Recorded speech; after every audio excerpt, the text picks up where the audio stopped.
உயிரிழப்பு நடந்த சாலையில் கதறி அழுத பெண்மணி. திருமணத்திற்கு சென்று திரும்பும் போது இப்படியா? நெஞ்சை உருக்கும் விபத்தின் காட்சிகள்.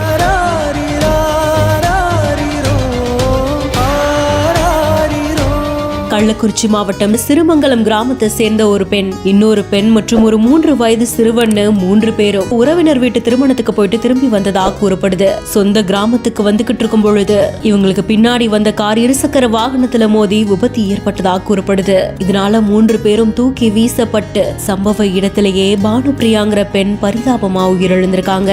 காயமடைந்தவங்க 108 ஆம்புலன்ஸ் மூலமா மருத்துவமனைக்கு அனுப்பி வைக்கப்பட்டதாகவும் கூறப்படுது. விபத்து நடந்த பகுதியில ஒரு பெண்மணி அமர்ந்து கதறி அழக்கூடிய காட்சி அங்க இருந்தவங்கள சோகத்துல ஆழ்த்திருக்கு. விபத்து குறித்து போலீசார் வழக்கு பதிவு செய்து விசாரணையும் மேற்கொண்டுட்டு இருக்காங்க.